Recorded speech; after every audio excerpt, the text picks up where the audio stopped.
కార్యక్రమానికి వచ్చిన మన అన్న ఎంపీ అన్న గారికి, మన ఏటీసీ బ్యాంకు చైర్మన్ కేశవరెడ్డి గారికి, మన నరసారాయణ గారికి, రామనారాయణకి, తర్వాత స్టేజ్ పైన ఉన్న మన ఆదినారాయణ మామ, పాండు, శేఖర, రామంజీ, మొత్తం అందరికీ నా నమస్కారాలు. కింద ఉన్న మన ఆఫీసర్స్కి అందరికీ నాకు నమస్కారాలు. మరి ఇదేమంటే ఈ కార్యక్రమం చేయాలనేది ఒక కేశవరెడ్డి పట్టుదల అయితే, ఈ కార్యక్రమానికి సహకరించిన వీళ్ళందరికీ చాలా థ్యాంక్స్ చెప్పుకోవాలి మనం. ఎందుకంటే మన మండలంలో ఇలాంటి కార్యక్రమం ఎప్పుడైనా జరిగిందా? ఇంతకుముందు కానీ గతంలో చాలా మంది ఎరువులు ఇస్తున్నాం, మందులు ఇస్తున్నాం చెప్పినారు, కానీ ఎక్కడిచ్చినారు?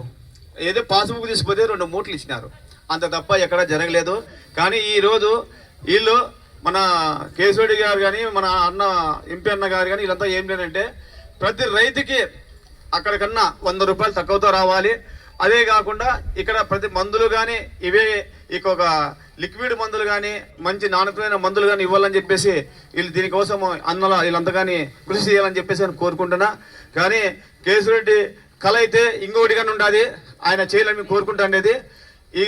ఇది పెట్టిన తర్వాత ఇక్కడ ఒకటి బ్యాంకు కానీ తయారు చేస్తే సొసైటీ బ్యాంక్ అనేది అందుబాటులో లేదు, ఎక్కడ రైల్ రోడ్ వారేసేసారు. అది కానీ జనాలు ఎవరు పోలేక మరగడబడింది. దానిగా అతి త్వరగా ఆ సొసైటీ బిల్డింగ్ కట్టి ఇక్కడ ఒక బ్యాంకు తయారు చేయాలని చెప్పేసి మేము కేశవరెడ్డి గారిని కోరుకుంటున్నాం. ఇలాంటి కార్యక్రమాలు ఎందుకంటే ఇవన్నీ ప్రతి ఒక్కటి రైతుకు సంబంధించిన కార్యక్రమం కాబట్టి ఇవి పెద్దగా రాజకీయంగా మాట్లాడుకోవాల్సిన అవసరం లేదు.